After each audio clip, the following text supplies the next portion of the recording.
Во тема на денот вечерва, како што најавив, разговарам со Никица Мојсовска-Блажевски, извршна директорка на Македонија 2025. Добро вечер, добре дојдовте во Дневникот. Добро вечер, благодарам на поканата. Некако ова Македонија 2025 во 2026 звучи малку чудно, да речеме.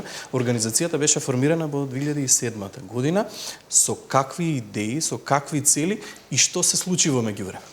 Апсолутно формално основана 2007 година, иако како организација постои од 2003 година, со единствена цел Македонија до 2025 година да стане модерна, развиена земја, членка на Европското семејство и членка на НАТО. Тоа се основите. Денес она што го кажуваме дека мисијата е да дојдеме до по-просперитетна Македонија, до земја која што е со најбрз економски раст во регионот. Можно ли е тоа од денешна перспектива и колку изгледа реално? Апсолутно, мислам дека она што го покажуваат и бројките, иако секако низ годините има и повисоки и пониски стапки на економски раст, меѓутоа Македонија има голем потенцијал со прави политики, реформи и со вклученост на сите, секако дека може да стигнеме до таа цел. Форумот стартува утре. Што ќе понудите година? Видете, секогаш зборуваме за теми кои што сметаме дека се клучни за економскиот раст или за достигнување на тие таргети. Најчесто почнуваме со теми кои што се поврзани со економскиот раст на регионот, бидејќи ова е сепак и регионална конференција, значи како регионот може да оди напред. Понатаму ќе зборуваме малку повеќе за инфраструктурата, ќе зборуваме за дигиталните технологии, вештачката интелигенција, лидерство. Значи сето она што навистина сметаме дека е клучно за растот, ќе биде вклучена и диаспората, впрочем тоа е и она што ја прави уникатна Македонија 2025 и овој форум, како диаспората може да помага, како моментот помага и кои се политиките и мерките да ја намалиме емиграцијата од Македонија. Но колку сака да помага диаспората? Ја видов вашата агенда.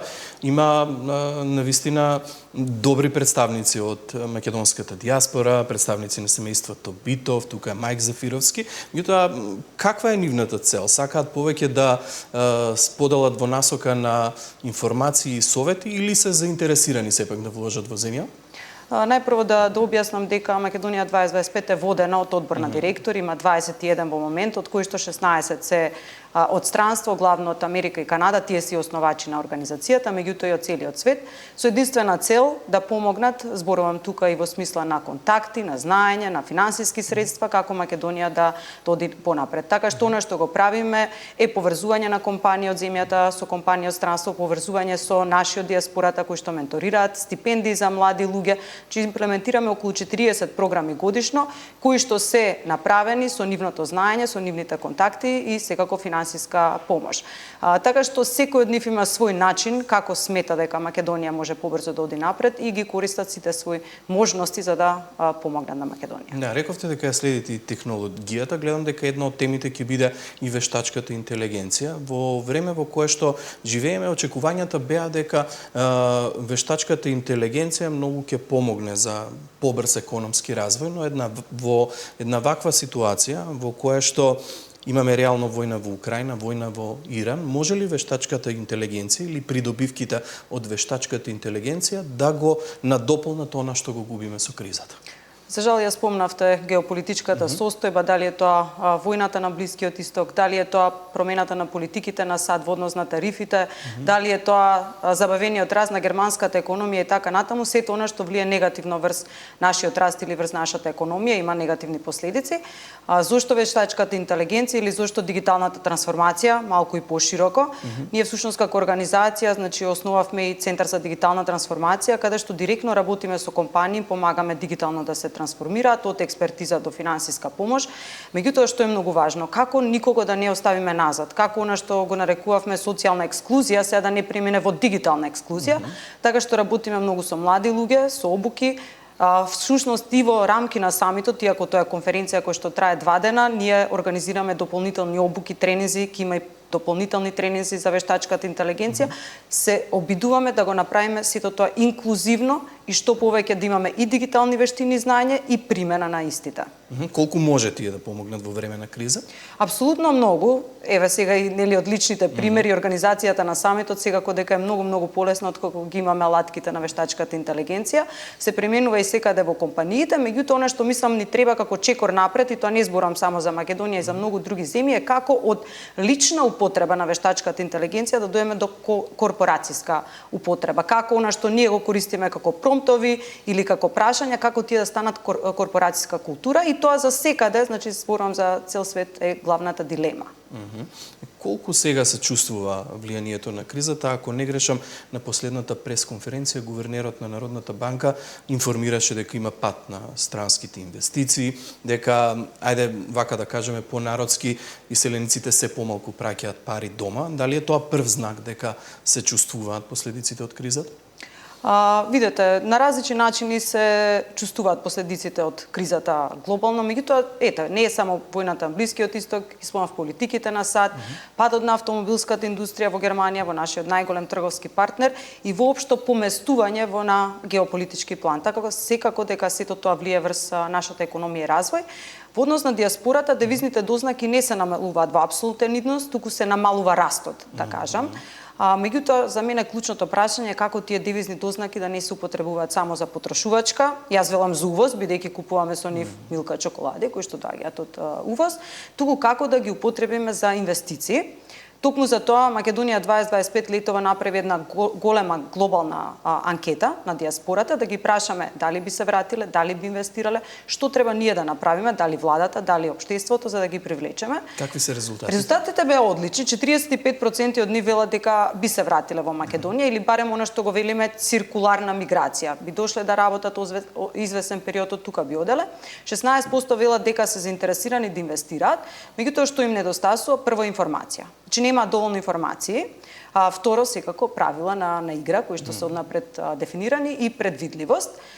Така што еве ние она што го донираме, да кажам, како организација е за некој ден ќе пуштиме функција еден нов вебсайт за диаспора на кој што диаспората ќе може навистина да се информира. Било тоа да се за лични работи, не знам, како да извадите документи, како да запишете дете во градинка доколку се вратите во Македонија, па се до бизниси од диаспората, како да инвестираат, како да искористат одредени поволности, а има такви за инвестиции од диаспората.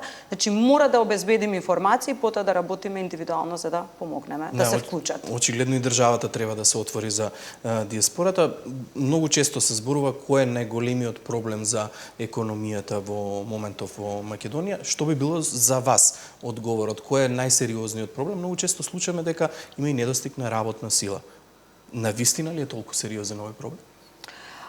Да, најсериозен е кај оние компании кои што растат. Значи, компаниите кои што растат ги има такви, и среќа што македонската економија има многу и домашни, меѓутоа нели и странски инвеститори кои растат. Кај нив еден од најголемите ограничувања е работната сила. И сега доаѓаме до тоа која е најдобрата политика. Нели имаме и армија, веќе не толку голема, на невработени лица, како да ги активираме, како примателите на социјална парична помош или гарантиран минимален приход да се активираат и да работат. Меѓутоа тоа е, да кажам, на понискиот спектрум на вештини. Од друга страна, на повисокиот спектрум на вештини, како да создадеме подобри кадри кои што ќе можат да работат во компаниите кои што растат. Мислам дека има политики за тоа, мислам дека можеме да искористиме и диаспората, јас секогаш зборувам за тоа, наместо нели квоти и увоз на работна сила од надвор. Најпрво да си ги искористиме своите ресурси што ни се на располагање. Што може да очекуваме во однос на странските инвестиции? Гледам некои генерални анализи дека во овој дел од Европа ќе се намалува бројот на странски инвестиции. Треба ли да очекуваме дека ќе се случува такво нешто, видно? Видете, имаме и позитивна, да кажам, и негативна динамика кај странските инвестиции. Негативната е дека се намалија минатата година. Позитивно е што, за тоа говори извештајот на Светска банка, каде што вели дека квалитетот се подобрил, односно дека има премин од сите земји во регионот само во Македонија кон оние кои што се со повисока технологија. Ако се сеќаваме добро, нашите иницијални, да кажам, стратегии за привлекување странски инвестиции базираа на многу, односно број на работна сила, тогаш невработеноста беше голема, и исто така ефтина работна сила. Тие предуслови се надминати и се радувам што владата неодамна основа работен тим кој што ќе работи на изготвување на нова стратегија за привлекување на странски инвестиции и нова стратегија за брендирање на Македонија на инвестицијската мапа. Така што мислам дека тоа е прав момент во моментов, односно заради големата конкуренција за странски инвестиции, мислам дека е прав момент тоа да го сториме и со нова стратегија да излеземе кон странските инвеститори. Јасна порака. И меѓународните организации, меѓутоа и Народната банка направи нова проценка во однос на очекувањата за движењата на инфлацијата, какви се вашите реални очекувања во однос на движењата на инфлацијата во државата, ако се погледне она што во моментов се случува на терен? Најпрво морам да кажам дека и веруваме на пресметките и сценаријата кои што Народната банка ги истакнува, бидејќи таму работат најстручни тимови поврзано со тоа. Врз основа на она што се сегашните информации и движења, значи имаме забрзување одредено на стапката на инфлација во последните месеци и проекцијата на растот на бруто домашниот производ беше намалена. Следната недела Народната банка ќе излезе со подетален извештај краткорочните економски движења, каде што ќе бидат објавени и сценаријата и алтернативите. Меѓутоа, она што мислам дека сите во моментот, и народни банки, сите меѓународни институции, при проекциите секако дека ги земаат во предвид најновите расположиви податоци. Меѓутоа, неизвестноста е голема, сите знаеме. Секој ден има некоја нова информација, дали е тоа за војната на Блискиот Исток, дали е тоа за тарифи и така натаму, така што мислам дека треба да прифатиме дека живееме во време на неизвестност. Најважно е да има брз одговор од страна на носителите на политиките во секој случај, за да може набрзо да се или намалат инфлаторните повеќе би рекла очекувања, или пак да знаеме дека треба да примениме различни мерки за забрзување на економскиот раст. Брз и доволен ли е досегашниот одговор на македонските власти? Во моментов имаме еден пакет на мерки кој што трае до 18 мај, уште една недела, намалено ДДВ на горивата, акцизи намалени и дел субвенција, односно намалување на цената од главниот добавувач на гориво, одреден попуст. Ќе треба ли ова да продолжи? Очекувате дека се потребни дополнителни мерки за поддршка на стопанството и на граѓаните пред се? Мислам дека во овој момент, согласно она што се и достапни информации, меѓутоа и трендови, дека одговорот е, да кажам, одличен. Меѓутоа, поради неизвестноста, треба будно да се следат состојбите и да се реагира веднаш. Она што секогаш го кажуваме дека најважно е мерките да бидат таргетирани, доколку зборуваме за поддршка на животниот стандард, тоа да бидат мерки насочени кон оние на кои што им се потребни, тоа се сиромашните граѓани, не универзални мерки кои што и го трошат буџетот, а при тоа им помагаме и на оние на кои што не им треба помош. Че тоа е главниот апел, таргетирани мерки во секој случај. Ви благодарам многу и посакувам успешен форум. Благодарам многу на поканата.